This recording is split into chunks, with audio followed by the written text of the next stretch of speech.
Hi friends, कैसे हो आप लोग। स्वागत है आपका अपने channel math research centre Aryan पर। तो फ्रेंड्स, आज मैं फिर से लेके आया हूँ आपके लिए काफ़ी ज़्यादा डरावना और भयानक स्टोरी। तो चलिए कहानी को शुरू करते हैं। शीर्षक का नाम है भूतिया घर।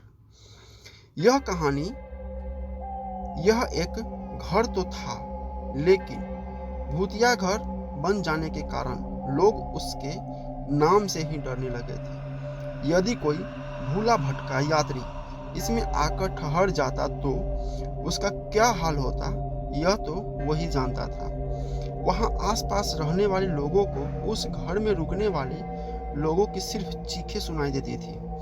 धीरे धीरे उस घर का ये हाल हो गया था कि अब कोई उसमें भूल से भी आकर नहीं ठहरता था।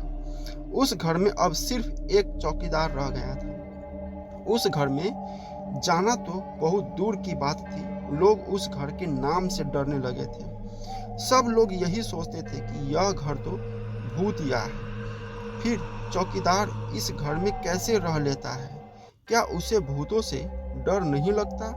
जबकि लोगों के तो उस घर के पास से गुजरते हुए भी पसीने छूटते थे। और पसीने छूटे भी क्यों ना, भूत का तो नाम ही ऐसा है कि बड़े बड़े के पसीने छूट जाते हैं। एक रात एक शिकारी उस घर की तरफ आया जो अपने रास्ते से भटक गया था। यह घर चारों तरफ से जंगल से घिरा हुआ था।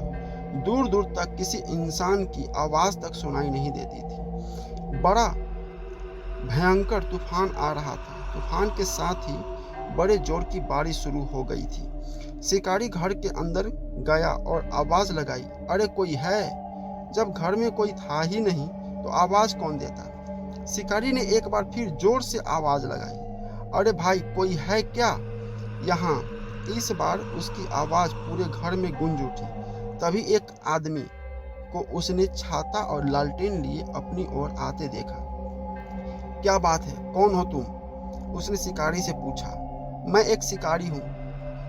क्या बारिश और तूफान रुकने तक मैं यहाँ ठहर सकता हूँ? चौकीदार ने डरते हुए क्या आप इस घर में रात गुजारेंगे? शिकारी ने कहा, हाँ, इस बारिश और तूफान में इस समय रात बिताने के लिए जंगल में इससे अच्छी जगह और नहीं हो सकती। और मेरे कुछ साथी भी जंगल में भटक गए हैं। हो सकता है कि इस घर को देखकर वो भी यहाँ आ जाए। साहब, यह घर तो क्या कहना चाहते हो तुम? इतने डरे हुए क्यों हो?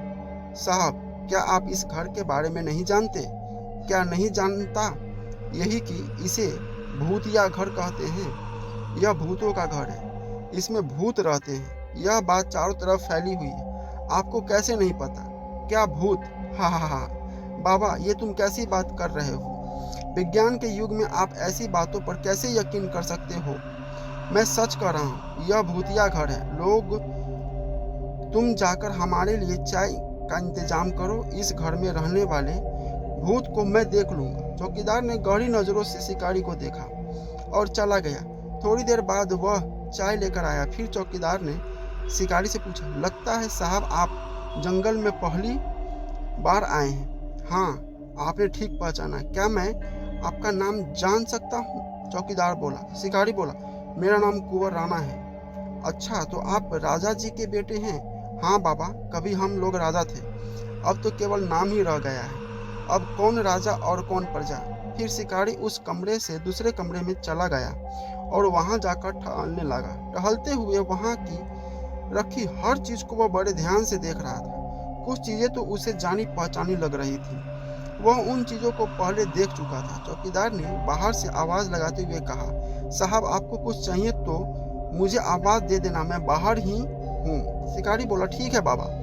इतने में शिकारी को कुछ आहट महसूस हुई, किसी ने के होने का एहसास। फिर अचानक पायल की छन छन की आवाज होने लगी। शिकारी सोच में पड़ गया, यहाँ तो कोई नहीं है। फिर ये पायल की आवाज। शिकारी उस आवाज के पीछे चलने लगा। अचानक आवाज बंद हो गई। शिकारी ने देखा, उसके सामने एक सुंदर लड़की खड़ी थी। शिकारी ने पूछा, कौन हो तुम? शिकारी ने कहा, मुझे तुम्हारा ही इंतजार था। मेरा इंतजार? हाँ, तुम्हारा ही इंतजार। अब मेरा बदला पूरा होगा। कैसा बदला? इतना कहकर लड़की गायब हो गई। शिकारी के डर से पसीने छूटने लगे और वह चौकीदार से बोला, बाबा वो लड़की कौन थी? चौकीदार बोला, साहब वो मेरी बेटी सुमन है। शिकारी चौंक कर, क्या बाबा, तुम्हारी बेटी? लेकिन वह एकदम से कहाँ चली गई? चौकीदार, साहब वो चली नहीं गई, अदृश्य हो गई। शिकारी, ये सब क्या हो रहा है? मेरी तो कुछ समझ नहीं आ रहा, बाबा आप मुझे विस्तार से बताएं।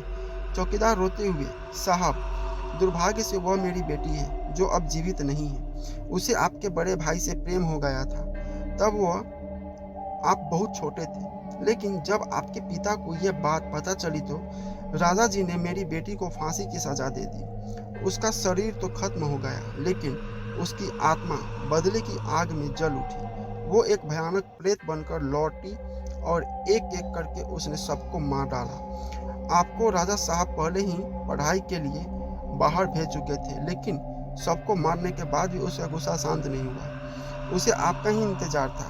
अब वो आपको मारकर अपना बदला पूरा करना चाहती है। चौकीदार वहां से उठकर बाहर चला गया। तभी शिकारी को तहखाने में से किसी के रोने की आवाज आने लगी। वह डरते डरते तहखाने की ओर चला। जैसे ही वह तहखाने में अंदर गया, एक डरावनी आवाज आई, आओ छोटे कुंवर, मुझे तुम्हारा ही इंतजार था। वह बहुत ही डरावना दृश्य था।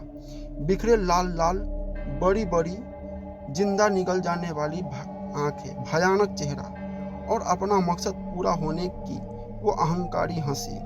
और वह कह रही थी कि आज तुम्हें मुझसे कोई नहीं बचा सकता। शिकारी भागना चाहता था, लेकिन तहखाने का दरवाजा बंद हो गया था। वैसे भी एक इंसान जब बदला लेने पर आए तो उसे कोई भी नहीं रोक सकता। यह तो फिर भी एक खतरनाक आत्मा थी, तो भला इसे बदला लेने से कौन रोक सकता था? शिकारी अंदर से दरवाजा खोलने की कोशिश कर रहा था। शिकारी की आवाज सुनकर चौकीदार भी आ गया, लेकिन चौकीदार अंदर नहीं जा पा रहा था क्योंकि दरवाजा उस चुड़ैल ने बंद किया था। तो जब तक वो अपना बदला पूरा नहीं कर लेती, दरवाजा कहाँ खुलने वाला था। तभी तहखाने के दरवाजे पर खड़े चौकीदार को एक दहशत भरी चीख सुनाई दी। कुछ समय बाद दरवाजा अपने आप ही खुल गया। चौकीदार ने देखा कि शिकारी की लाश वहीं तहखाने में पड़ी हुई है, सारा जिस्म खून से लथपथ भीगा हुआ। लेकिन जब उसने पास जाकर देखा तो वह चौंक गया। शिकारी के धड़ पर सर नहीं था, उस चुड़ैल ने उसका सर ही उखाड़ लिया था। तभी उस चुड़ैल की भयानक हंसी दोबारा सुनाई देने लगी और वो कह रही थी, आज मेरा बदला पूरा हुआ। इतना कहते ही वह तहखाने के अंधेरों में न जाने कहाँ गायब हो गई। फिर किसी ने भी कभी उसको वहाँ दोबारा नहीं देखा। तो फ्रेंड्स, कैसा लगा स्टोरी प्लीज़ कमेंट करके बताइए और हमारे चैनल को सब्सक्राइब जरूर कीजिए। मिलते हैं अगले स्टोरी में।